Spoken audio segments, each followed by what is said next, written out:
The next talk is a bit particular. It will be online.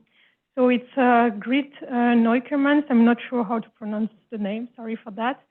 From Grantham University, and she will present the outcomes of the Carbonate pump working group progress. Hello. Hello. Yes. If someone could pull up my slides. Yes.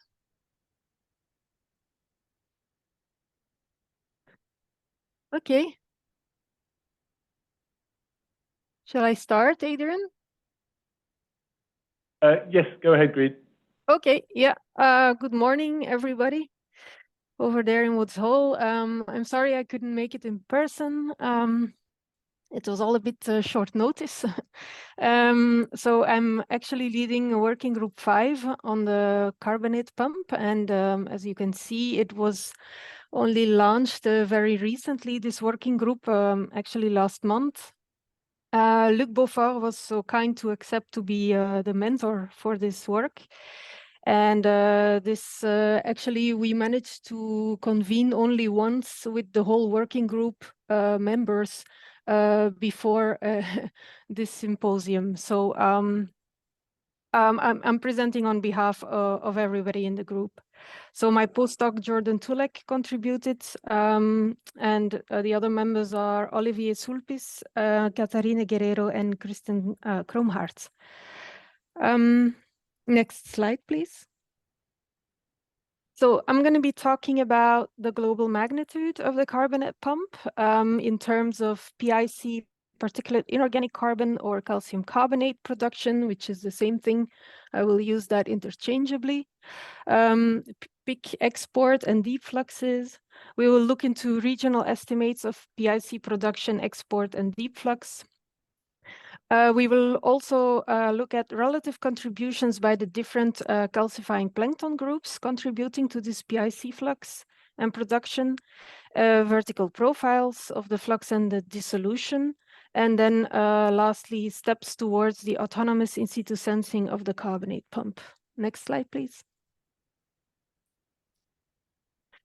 So let's start with the global magnitude of the carbonate pump, which is something that we recently reviewed in this paper in Earth System Science Review. So we came up with global estimates of the different components of this pump. Firstly, the production in the euphotic zone or the upper layer. 8 studies giving a median value of 1.2 petagrams carbon per year, with an obviously very wide spread between 0.4 and 1.6 factor of 4. Then the export below the euphoric zone. There were a bit more studies giving a slightly lower median of 1 petagram carbon per year and an even wider spread than for the production between 0.4 and 1.8 petagrams carbon per year. Then big particles do not sink unaffected to the deep ocean. In fact, they dissolve along their way, and quite a bit of that happens in the twilight zone, estimated to be about 40% of the exported calcium carbonate.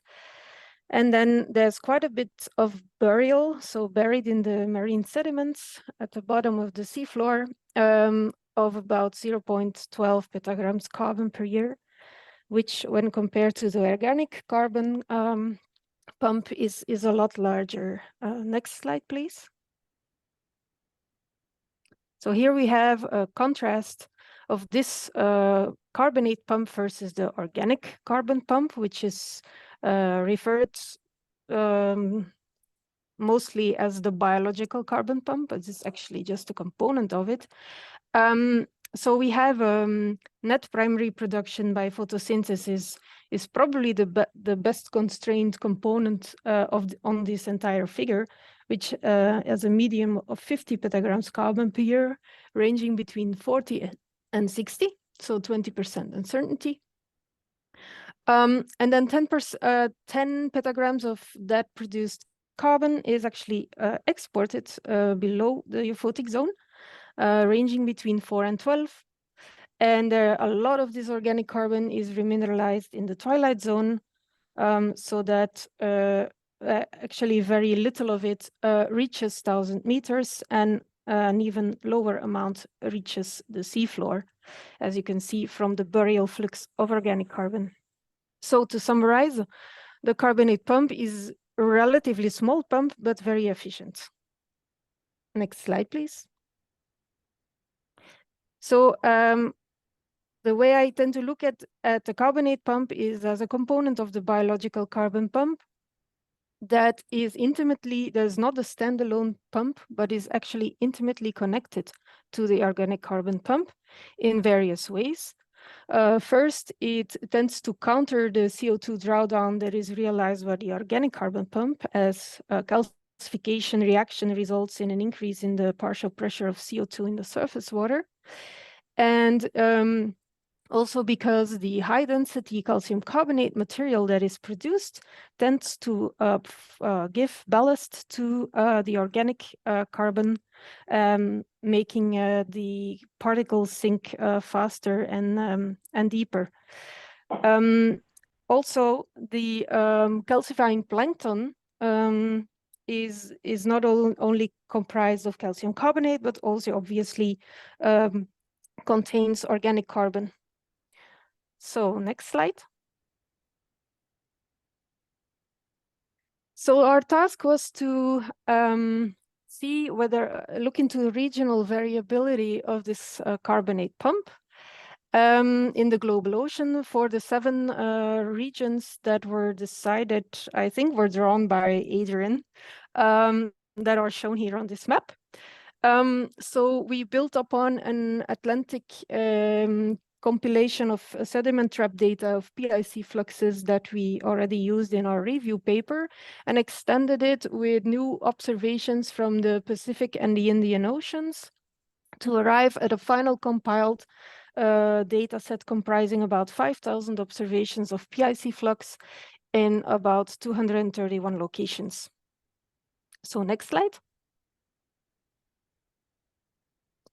Yeah, so then we looked at PIC production and fluxes in the different regions that are shown here on the y-axis. On the top left, you have the calcification rate or PIC production from ocean color satellites using algorithms established by the group of Barney Balch in Bigelow. So obviously there are, so this map is shown in the middle left as annual PIC production. So obviously there are differences between the different zones, and we find the highest calcification rates in the subtropical areas and decreasing towards the poles. An inverse trend is seen between peak production and the integrated peak stock in the euphotic zone, or up to between 0 and 100 meters, which is also a remote sensing product, also from an algorithm of Bigelow. So there is an inverse trend between production and integrated stocks. The nice thing and the promising result here is that there is a good correlation between the peak production observed from satellites and the mesopelagic flux, as you can see from panel D in this figure. Based on, that is shown, annual PIC fluxes that were obtained from sediment traps that were deployed long-term for almost a year. Most of the sediment traps are actually deployed for shorter term, which is shown on the bottom right. And in some of the cases, there were enough observations to actually resolve the seasonality.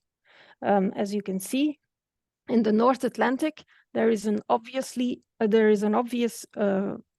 peak in PIC fluxes in the spring and the summer seasons, whereas in the subtropical regions, it appears that PIC comes down as a steady rain. Okay, next slide. So who is contributing to this production and flux of of particulate inorganic carbon. There are three main groups of calcifying plankton. The first group are the coccolithophores, which are calcifying phytoplankton, and they produce calcite coccoliths that surround the organic cell. They have diameters in the range between 5 and 50 microns. Then you have foraminifera, which are amoeboid protists. They produce calcite tests with a size between 50 microns and a millimeter. And then you have the larger ones, theropods, which are also commonly referred to as sea snails, that produce aragonite shells in the size range between 1 and 3 millimeters. Next slide. So we looked at the relative contributions of these organisms to PIC flux that were obtained from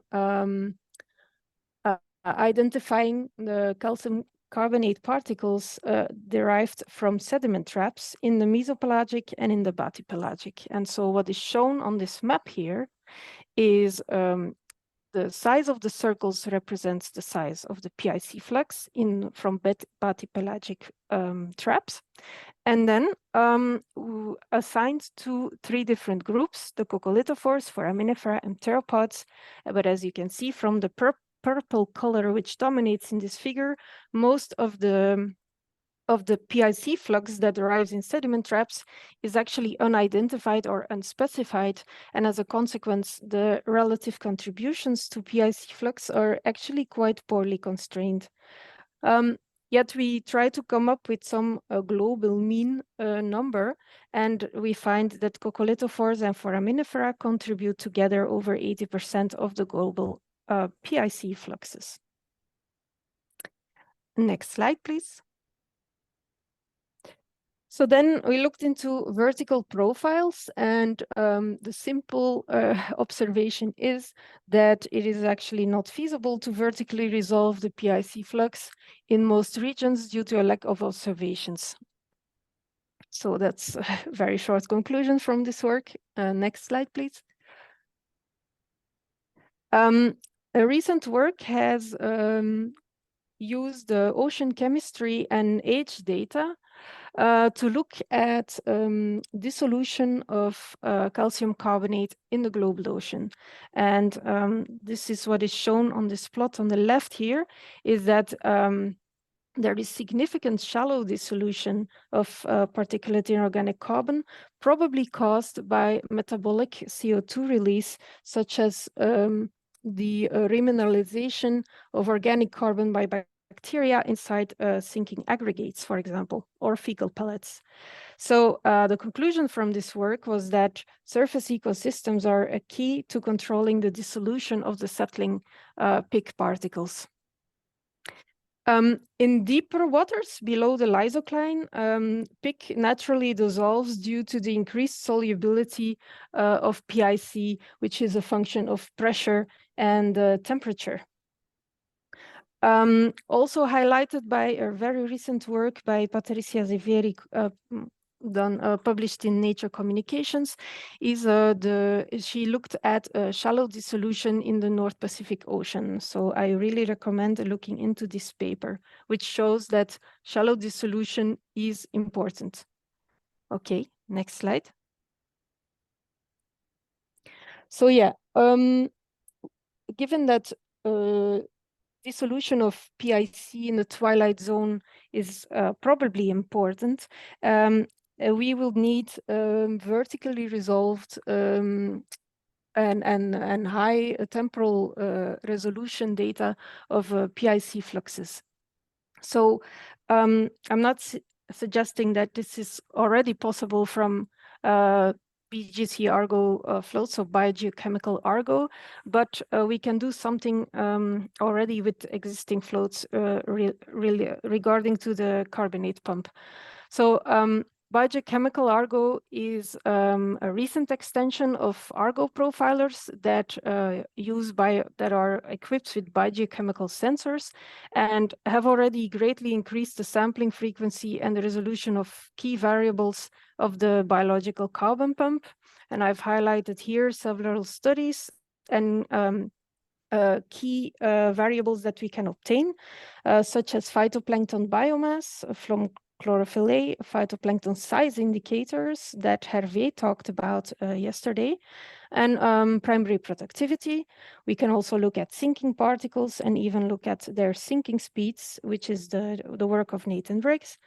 And then the more recent BGCR GO floats are also equipped with sensors to record carbon flux, and also with zooplankton biomass and composition.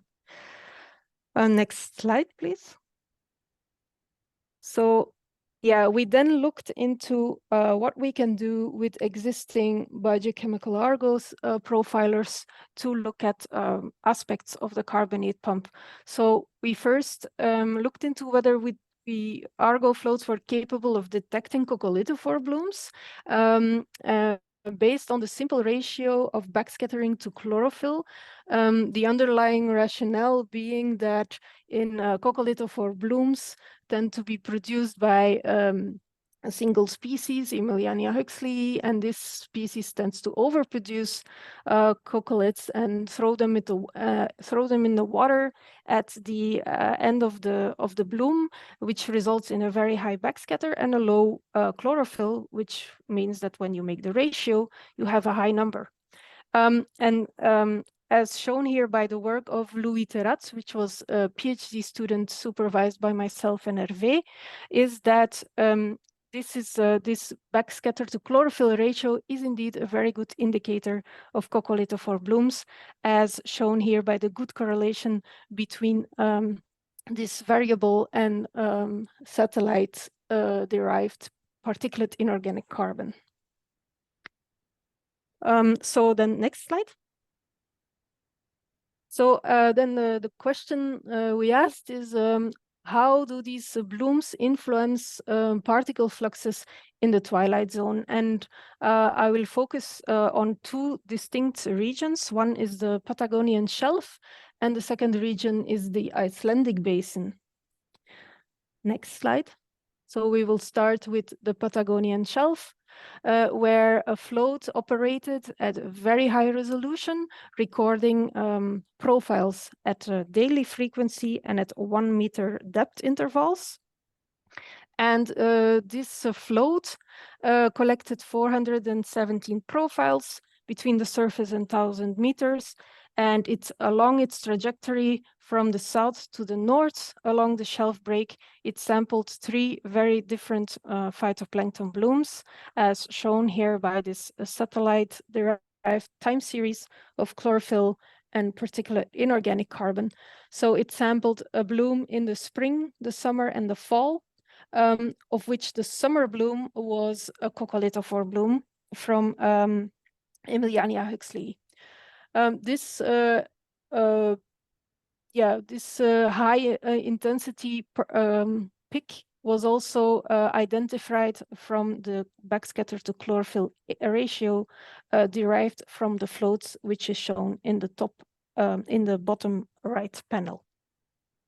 So the advantages of this float, of this high resolution acquisition of data, is that it's possible to partition the optical signals in contributions that come from large and from small particles, and estimate the sinking speeds of the sinking particles. Next slide. So this is so the bottom panels show the spikes from chlorophyll on the left and the spikes from backscattering on the right, indicative of large chlorophyllous particles and large particles, respectively. So what we can clearly identify 3 distinct pulses each associated with the bloom. The spring and the fall pulses were dominated by chlorophyllous aggregates, as you can see from the chlorophyll spikes, whereas the Emiliania bloom pulse was low in chlorophyll but high in backscattering. Next slide. So from that, we can work out the average or the bulk sinking speed of the particles from each associated with each bloom. And we can see a distinct difference in sinking speeds between the pulse resulting from the Emiliania bloom and the pulses resulting from the waters where there were no coccolithophores in the water.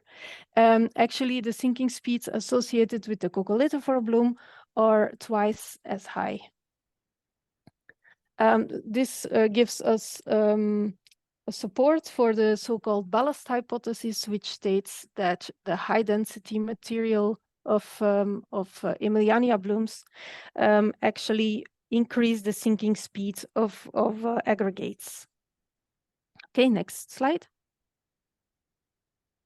Then the second case was in the Icelandic basin, where a float operated at lower frequency, which is more typical. So it profiled every 5 days, recorded high resolution data in the top 250 meters, and then sampled every 10 meters below in the twilight zone. This float sampled four blooms. Four very different blooms, where the two last were dominated by coccolithophores, as you can see from the satellite-derived PIC concentration on the top right. Again, here we see that the backscatter to chlorophyll ratio in black in the middle panel coincides with the Emiliania blooms. So what we show on the bottom right panel is the backscattering signal associated with each of these blooms throughout the twilight zone. And what we see is that for the last two blooms, which were dominated by coccolithophores, we can see a deeper transfer of the particles. Next slide. An advantage of this float was that while it was parked at 1,000 meters, it continuously acquired backscattering data at 10-minute intervals, which gives this really nice time series at the bottom of the twilight zone, shown in the bottom panel of backscattering, which we can again size fractionate into signals from large and from small particles. And what is shown on the bottom right panel is the spike density, or actually the occurrence of large particles at the bottom of the twilight zone. So we can clearly see that there is in the Emiliania blooms results in a much higher density of large particles surviving their transit through the twilight zone. So what is shown on the top left is that this spike density is actually nicely correlated to the flux of large particles and also the carbon flux, which is work in progress by our PhD student, myself and Hervé. Okay, next slide. So we can already do some nice things on the carbonate pump with existing floats, but what existing floats cannot do is differentiate the carbon content in particles. They cannot tell which particle is comprised of organic or inorganic carbon, and this is precisely the goal of the project that I'm leading, which is funded by the European Research Council, is called Carbonate. So next slide. So what I'm showing here are preliminary results of our the proof of concept for this autonomous PIC sensor. So what we see on the left is the benchtop setup of this instrument, where you have a red laser shining through a polarizer and then to a sample cell, which is connected to a peristaltic pump, and through which we pump our particle suspensions. Then there is a second polarizer, which is crossed with the first one, and then a bit further on there is a detector. So what we've done is we've cultured 6 different species of coccolithophores in the lab, and what we do is we break up the cocospheres into individual coccoliths because they are smaller and thus easier to keep in suspension, which is critical when you are when you want to measure particle signals. So next slide. So what this sensor actually measures is the depolarization of lights by coccoliths, which is shown on the y-axis. And on the x-axis, you have the concentration of particulate inorganic carbon. What we show is its dependency over 4 orders of magnitude, which pretty much covers the oceanic range of PIC, going from the oligotrophic waters to the densest coccolithophore blooms.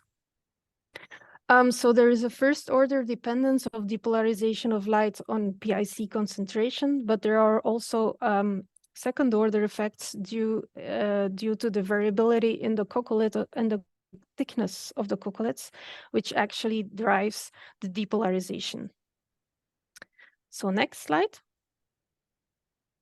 So what we want to do with this is assemble all the pieces of this instrument together into a submersible instrument, and then deploy it on a float alongside a regular transmissometer to be able to estimate PIC and POC stocks and fluxes in the ocean, vertically resolved, to be able to better estimate the counter effect of the carbonate pump and to quantitatively look into the ballast effect of calcium carbonate on the organic carbon pump. Okay, next slide. So to conclude, so the carbonate pump is an important but poorly constrained and understood component of the biological carbon pump, which exports about 1 petagrams carbon per year, but within a wide range between 0.4 and 1.8 petagrams carbon. So PIC particles do not sink unaffected to the deep, but instead seem to dissolve in the upper twilight zone particularly, and can also provide ballast for organic carbon. So to improve our understanding of the carbonate pump and its connection to the organic carbon pump, we need vertically and seasonally resolved PIC and POC stocks and fluxes throughout the twilight zone. And biochemical Argo floats with new autonomous sensors to quantify POC and PIC are under development, and the first deployments are expected within 2 years from now. Next slide. Yeah, I would like to shout out and say thank you to the members of this group, and I would also like to highlight that this talk did not say much about carbonate pump modeling, but this is something we will look into further in the future. Thank you very much.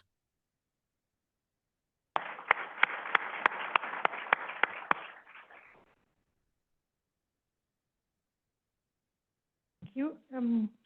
Any questions for her?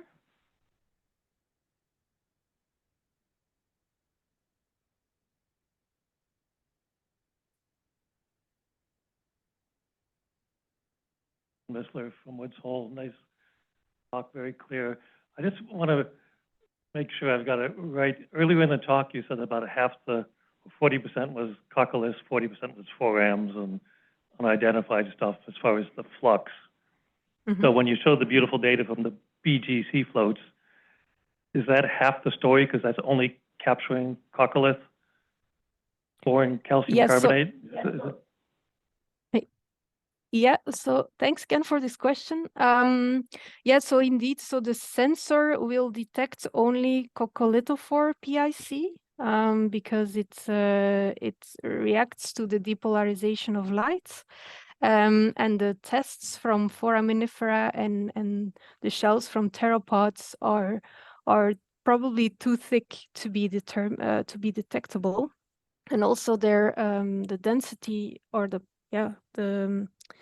number frequency of occurrence of theropods and foraminifera is much lower than for coccoliths. But what we can do is use a UVP on a float, which is capable of detecting foraminifera. So then we have coccolithophores and foraminifera together, which is over 80% of the flux.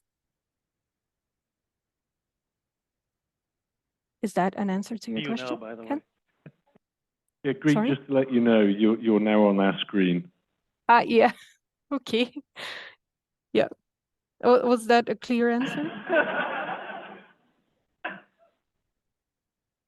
Hi, great. It's Philip Boyd here from Australia, Hi, Phil. but actually in Woods Hole. I was very interested in the new work you showed from the Zivary et al. Paper. Would you like to comment a little bit on the implications of the shallow dissolution for the return of carbon dioxide into the upper mesopelagic? Yeah, so when calcium carbonate dissolves in the euphotic zone, the counter pump effect is actually not operational. I mean, it's only operational for particulate inorganic carbon that get exported below the euphotic zone, and the deeper it sinks, actually, the longer this counter effect exists. Thank you. Other question? Hi, great. Adrian here. Hi. So what about fish and carbonate? Is that something, I mean, do you think that's a small fraction or just something we can't quantify yet? Yes, there are a few papers that looked into trying to quantify this, and I think it's a paper by Wilson, but not the Jamie Wilson that is in the room, some other guy. And it's estimated to be maximum 15%, 15 contribution to the peak flux. So it's actually a minor contributor, but not negligible. Thank you. Any last question for her? So thank you for this really clear talk, and I guess this is a break now.